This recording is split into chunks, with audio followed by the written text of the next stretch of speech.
Ano bíblico 20 de maio, segundo livro de Crônicas, capítulo 32.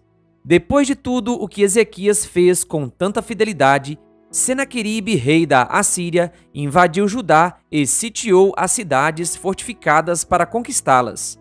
Quando Ezequias viu que Senaqueribe pretendia guerrear contra Jerusalém, consultou os seus oficiais e os comandantes do exército sobre a ideia de mandar fechar a passagem de água das fontes do lado de fora da cidade. E eles concordaram. Assim, ajuntaram-se muitos homens e fecharam todas as fontes e o riacho que atravessava a região. Eles diziam: por que deixar que os reis da Assíria venham e encontrem toda essa água?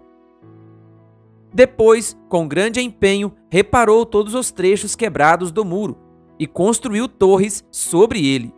Construiu outro muro do lado de fora do primeiro e reforçou o milo da cidade de Davi. E mandou fazer também muitas lanças e muitos escudos.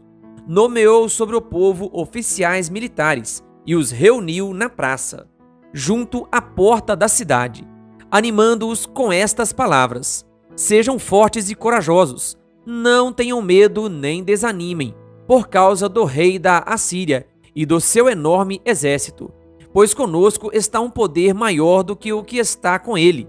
Com ele está somente o poder humano, mas conosco está o Senhor, o nosso Deus, para nos ajudar e para travar as nossas batalhas. E o povo ganhou confiança com o que disse Ezequias, rei de Judá.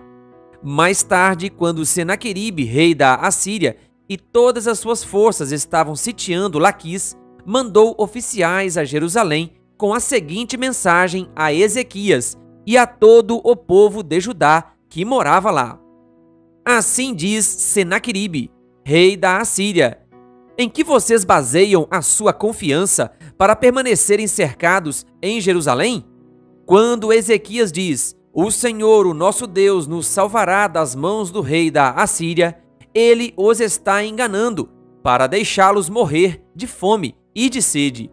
Mas não foi o próprio Ezequias que retirou os altares desse Deus, dizendo a Judá e a Jerusalém: vocês devem adorar diante de um só altar e sobre ele queimar incenso? Vocês não sabem o que eu e os meus antepassados fizemos a todos os povos das outras terras? Acaso alguma vez os deuses daquelas nações conseguiram livrar das minhas mãos a terra deles? De todos os deuses das nações que os meus antepassados destruíram, qual deles conseguiu salvar o seu povo de mim? Como então o Deus de vocês poderá livrá-los das minhas mãos? Portanto, não deixem Ezequias enganá-los ou iludi-los dessa maneira. Não acreditem nele, pois nenhum Deus de qualquer nação ou reino jamais conseguiu livrar o seu povo das minhas mãos ou das mãos de meus antepassados. Muito menos o Deus de vocês conseguirá livrá-los das minhas mãos. Os oficiais de Senaqueribe desafiaram ainda mais a Deus, o Senhor, e ao seu servo Ezequias. Senaqueribe também escreveu cartas insultando o Senhor, o Deus de Israel, e o desafiando.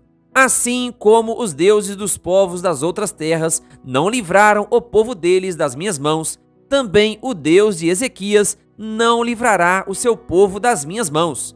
Então os oficiais gritaram na língua dos judeus ao povo de Jerusalém que estava sobre o muro, para assustá-lo e amedrontá-lo, com o intuito de conquistarem a cidade. Referiram-se ao Deus de Jerusalém como falavam dos deuses dos outros povos da terra, que não passam de obra das mãos dos homens. Por tudo isso, o rei Ezequias e o profeta Isaías, filho de Amós, clamaram em oração aos céus. E o Senhor enviou um anjo, que matou todos os homens de combate e todos os líderes e oficiais no acampamento do rei assírio, de forma que este se retirou envergonhado para a sua terra.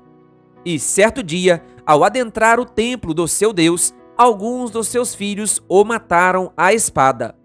Assim, o Senhor salvou Ezequias e o povo de Jerusalém das mãos de Senaqueribe, rei da Assíria, e das mãos de todos os outros, e cuidou deles em todas as fronteiras. Muitos trouxeram a Jerusalém ofertas para o Senhor e presentes valiosos para Ezequias, rei de Judá. Daquela ocasião em diante, ele foi muito respeitado por todas as nações. Naquele tempo, Ezequias ficou doente e quase morreu. Ele orou ao Senhor, que lhe respondeu dando-lhe um sinal milagroso. Mas Ezequias tornou-se orgulhoso e não correspondeu à bondade com que foi tratado. Por isso, a ira do Senhor veio sobre ele, sobre Judá e sobre Jerusalém. Então Ezequias humilhou-se, reconhecendo o seu orgulho, como também o povo de Jerusalém. Por isso, a ira do Senhor não veio sobre eles durante o reinado de Ezequias. Possuía Ezequias muitíssimas riquezas e glória. Construiu depósitos para guardar prata, ouro, pedras preciosas, especiarias, escudos e todo tipo de objetos de valor. Também construiu armazéns para estocar trigo, vinho e azeite. Fez ainda estábulos para os seus diversos rebanhos e para as ovelhas. Construiu cidades e adquiriu muitos rebanhos, pois Deus lhe dera muitas riquezas.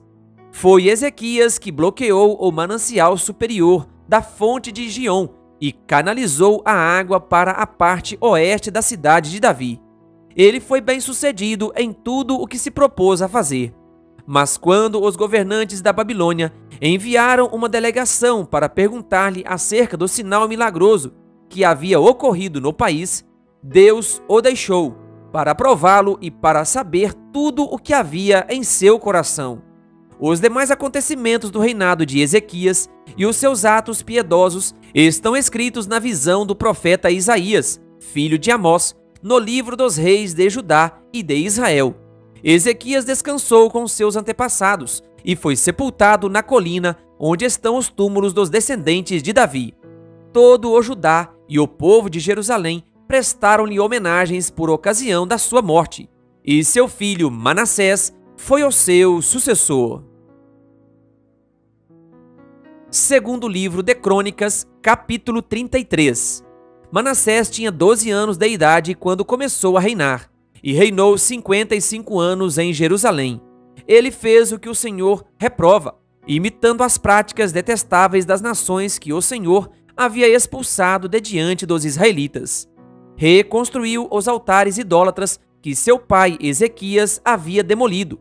Ergueu altares para os Baalins e fez postes sagrados. Inclinou-se diante de todos os exércitos celestes e lhes prestou culto. Construiu altares no templo do Senhor, do qual o Senhor tinha dito: meu nome permanecerá para sempre em Jerusalém. Nos 2 pátios do templo do Senhor, ele construiu altares para todos os exércitos celestes. Chegou a queimar seus filhos em sacrifício no vale de Ben-Hinom. Praticou feitiçaria, adivinhação e magia, e recorreu a médiuns e aos que consultavam os espíritos. Fez o que o Senhor reprova, provocando a ira. Ele tomou a imagem esculpida que foi feita e a colocou no templo, do qual Deus tinha dito a Davi e a seu filho Salomão: neste templo e em Jerusalém, que escolhi dentre todas as tribos de Israel, porei meu nome para sempre. Não farei os pés dos israelitas deixarem novamente a terra que dei aos seus antepassados, se tão somente tiverem o cuidado de fazer tudo o que lhes ordenei em todas as leis, decretos e ordenanças dados por meio de Moisés. Manassés, porém, desencaminhou Judá e o povo de Jerusalém, ao ponto de fazerem pior do que as nações que o Senhor havia destruído diante dos israelitas. O Senhor falou a Manassés e a seu povo, mas não lhe deram atenção. Por isso, o Senhor enviou contra eles os comandantes do exército do rei da Assíria, os quais prenderam Manassés, colocaram-lhe um gancho no nariz e algemas de bronze, e o levaram para a Babilônia. Em sua angústia, ele buscou o favor do Senhor, o seu Deus, humilhou-se muito diante do Deus dos seus antepassados.